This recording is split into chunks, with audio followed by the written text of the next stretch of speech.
हजरत उमर जब मिंबर पे खड़े हुए और नई कमीज पहनकर खुतबा देने लगे तो एक नौजवान उठा और कहने लगा, उमर खुतबा देना बंद कर, तकरीर करना बंद कर, खुतबा नहीं देने दूंगा। हजरत उमर ने कहा, क्यों, वजह क्या है? कहा, पहले इस बात का हिसाब दो, ये नया कुर्ता तुम्हारे पास कहां से आया? तुम्हारी तनख्वाह बैतुल माल से इतनी नहीं है कि तुम नई कमीज सिला सको, आज नया कुर्ता तुम्हारे पास कहां से आया? हजरत उमर कहने लगे कि इसकी सफाई मेरा बेटा देगा। हजरत उमर फारूक का बेटा उठता है, सफाई पेश करता है कि बैतुल माल में जो चादरें आई थी वो सारे मुसलमानों में तकसीम होना थी, एक एक चादर सबको मिली, मेरे बाप को भी एक चादर मिली, मेरे बाप ने उसी चादर की कमीज बनवा ली है। नौजवान खड़ा होता और कहता, अमीरुल मोमिनीन, एक एक चादर सबको मिली थी, मुझे भी मिली थी। मैं दर्जी के पास गया था, टेलर के पास गया था, मैंने अपना माप दिया, उस चादर में मेरी कमीज नहीं बनी। तुम तो हमसे ज्यादा लंबे हो, हमसे ज्यादा चौड़े हो, हमसे ज्यादा लंबे चौड़े हो और मोटे तंदुरुस्त भी हो, तुम्हारी एक चादर में कमीज कैसे बन गई? उनके बेटे ने खड़े होकर जवाब दिया, नौजवान, एक चादर मुझे भी मिली थी, सबको एक एक चादर मिली थी, मेरे बाप को भी मिली, मुझे भी मिली, सबको एक एक मिली तो उसमें मुझे भी मिली। मेरे बाप की अपनी चादर में जब कमीज नहीं बनी तो मैंने अपनी चादर भी अपने बाप को दे दी।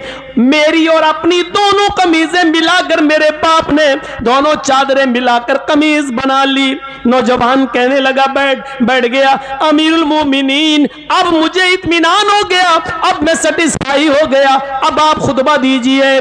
जिंदा लोग हिसाब लेते हैं और जिंदा लोग हिसाब देते हैं। ना हिसाब लेने पर गुस्सा होना चाहिए, ना हिसाब देने पर गुस्सा होना चाहिए। हिसाब जिंदे लेते हैं, हिसाब जिंदा देते हैं। गुस्सा जिंदों को आता है, मुर्दों को नहीं। हम नहीं कहते कि गुस्सा दबाओ, हम नहीं कहते कि गुस्से को तुम पी जाओ, हम कहते हैं गुस्सा उठाओ, गुस्सा उभारो, गुस्सा निकालो, भड़ास निकालो, लेकिन जायज जगह पर, नाजायज जगह पर नहीं। अल्लाह के नबी को भी गुस्सा आता था और गुस्सा इतना आता था कि आपकी आंखें सुर्ख हो जाती थी और ऐसा लगता था जैसे किसी ने अनार का रस, अनार का जूस किसी ने नबी अकरम की आंखों में डाल दिया हो। इतना गुस्सा आता था जनाबे मोहम्मद रसूलुल्लाह को, लेकिन नाजायज बात पर नहीं, जायज बात पर गुस्सा आता था। आज दुनिया की कौमें आज हमारा मजाक उड़ाती हैं और हम मुश्तइल हो जाते हैं। यहां गुस्सा नहीं आना चाहिए।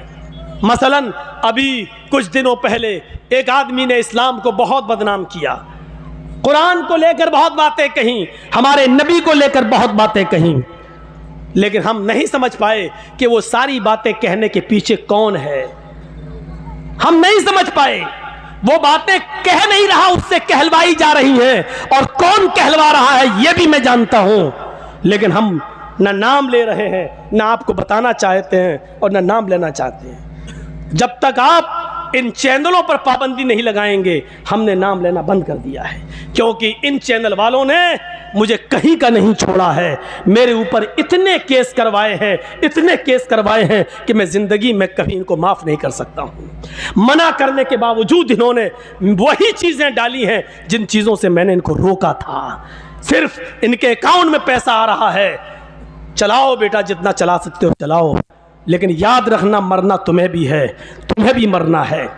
और मैंने अब ऐलान कर दिया है, अब जब भी कोई मुझसे जलसे की डेट लेगा तो मेरी पहली शर्त होगी कि कोई भी चैनल वाला नहीं आएगा। ये दिसंबर का महीना ख़त्म हो रहा है, 3-4 दिन और रह गए हैं। अब जनवरी में मेरा यहाँ कोई प्रोग्राम नहीं है, मैं बम्बई जा रहा हूँ, और फरवरी से जितने भी प्रोग्राम होंगे सबके साथ ये शर्त लग चुकी है कि कोई चैनल वाला हमारे जलसे में नहीं आएगा। आएगा तो मैं नहीं आऊँगा। और धोखा एक बार दोगे, बार बार नहीं। जिस जलसे में मैंने किसी चैनल वाले को देख लिया, मैं जिसको बुलाऊंगा, जो मेरे लिए अच्छा होगा और मेरे कहने के मुताबिक जो स्पीच जो देता, उसको बस बुलाएंगे, किसी को नहीं बुलाएंगे। जो मेरे कहने पर चलेगा बस वही, और वो 1-2 आदमी है, इससे ज्यादा मैं किसी को इजाजत नहीं दूंगा। ये फरवरी से मैं ये कानून नाफिज कर दिया हूं। दिसंबर तक चूंकि दे चुका था प्रोग्राम, इसलिए मैं किसी को रोक नहीं पाया। याद रखिए, आज तक, आज की तारीख बता रहा हूं, अब तो 26 हो गई, 25 तारीख को ये जलसा रखा था हमारे मुखिया जी ने, 25 तारीख मैं बता रहा हूं आपको, मैं आपके बिस्तर पर लेटा हूं मुखिया जी के घर, और जी हिंदुस्तान में आज भी मेरे बारे में चलाया गया है। आज भी जी हिंदुस्तान मुझे दिखा रहा है, आज भी उसने यही बिहार और बंगाल की तकरीरों की कटिंग आज भी उसने पेश की है। मैंने तुम्हारा सुअरपना देख लिया है। मैं ये जुमला बोल रहा हूं, तुम्हारी आंखों में सुअर का बाल है। बहुत अच्छी तरीके से मैं समझ गया हूं। इन चैनल वालों को मैं कभी माफ नहीं करूंगा। मेरे भाइयों, तकलीफ दिल से होती है। मना करने के बावजूद इन्होंने वही हरामीपना दिखाया है, वही हरामीपना। मुझे इनके माँ बाप से पूछना पड़ेगा, ये तुम्हारी औलाद दिन में पैदा हुई थी कि रात में? तुम्हारी भी बात मानती है कि नहीं मानती है, ये मुझे पूछना पड़ेगा इनके माँ बाप से। लगता है ये ज़रूर रात में पैदा हुए होंगे, क्योंकि रात में पैदा होने वाली अक्सर औलाद नाफर, मैं कानून नहीं बता रहा हूँ, ना कोई मौलाना कौन सी हदीस में आया है, मैं बता नहीं रहा हूँ ना, आप ये पूछें, ये इनमें अक्सर रात में पैदा हुए होंगे। तो मेरे भाइयों, कहना तो बहुत कुछ चाहता हूँ, लेकिन छोड़ देता हूँ। गुस्सा तो बहुत है मेरे अंदर। मैंने कहा था ना, गुस्सा जिंदों को आता है, मुर्दों को नहीं। मेरी इस बात को याद रखना। लेकिन वो गुस्सा अगर आया तो वो मेरा नाजायज़ गुस्सा हो जाएगा। उतना हमें नहीं बोलना था, इसलिए हम रोक रहे हैं अपने आप को। चलिए, 1 फरवरी से तुम खुद ही रुक जाओगे। तो मेरे भाइयों, मैं यही कह रहा हूँ कि अपना हिसाब करो, अपने बच्चों का हिसाब करो। पूछो, आज की नौजवान नस्ल, हमारी बेटियां, हमारी लड़कियां